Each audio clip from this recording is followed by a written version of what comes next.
Hello everyone, Ted Clayton here. About a week ago, I shared the story of my wrongful termination after just 3 days on the job. The response was interesting. Some of you got it immediately. Others, well, one comment in particular stood out.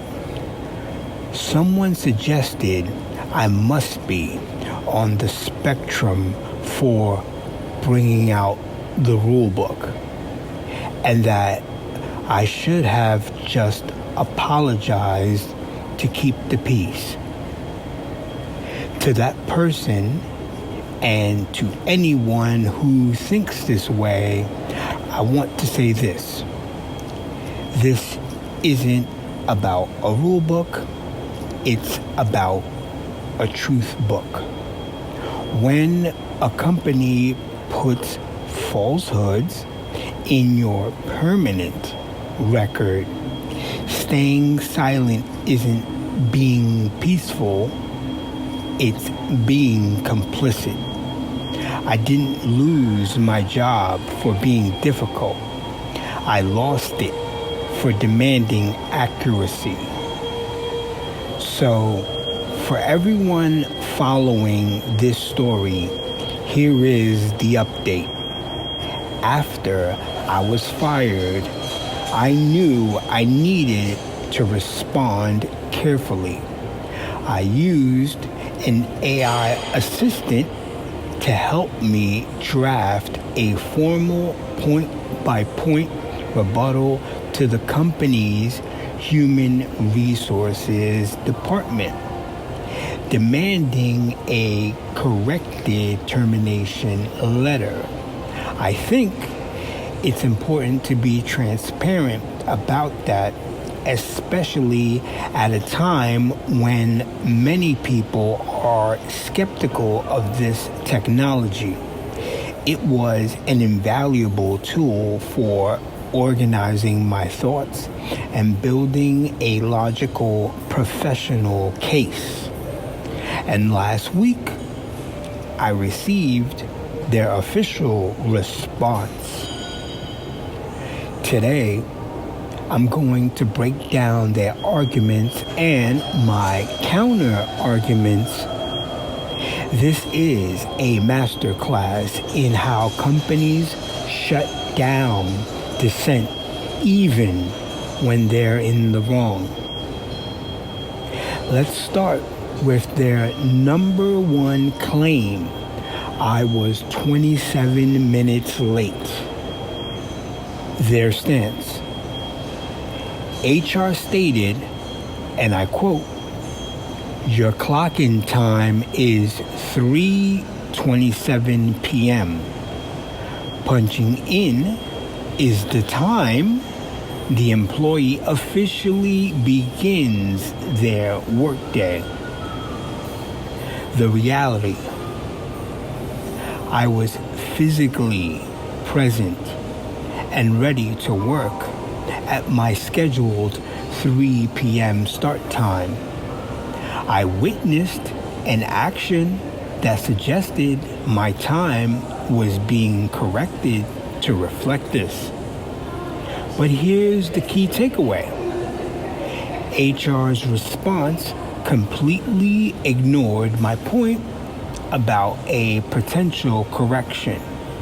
They didn't deny it happened. They just sidestepped it. They are choosing to uphold a technicality over the factual truth of when I arrived. Next, the claim of poor customer service during a training session for a store that hadn't even opened yet. Their stance. They said the training was set to recreate an actual guest experience, and my responses during this role-playing reflected customer service. The reality. This is a retrospective justification. You cannot provide poor customer service to a customer who does not exist. This reason is, and always was, logically impossible. They are trying to redefine a training exercise after the fact to justify their decision. Now, the smartwatch. Their stance. They claimed my refusal to remove the watch constitutes insubordination. They also vaguely referenced a uniform policy that was never shown to me. The reality. The employee handbook I received, which is the official document outlining company policy, explicitly prohibits the use of smartwatches during working time.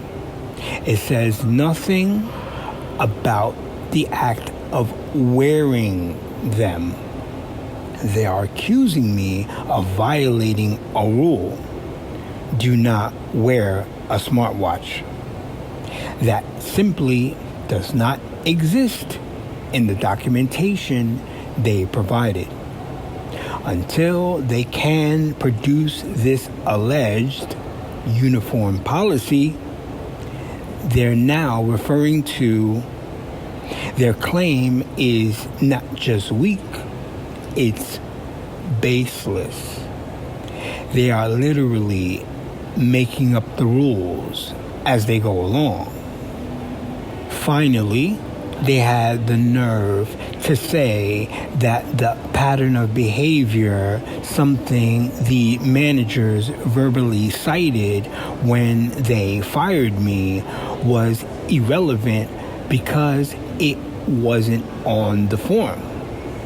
This is them trying to erase their own unprofessionalism from the record.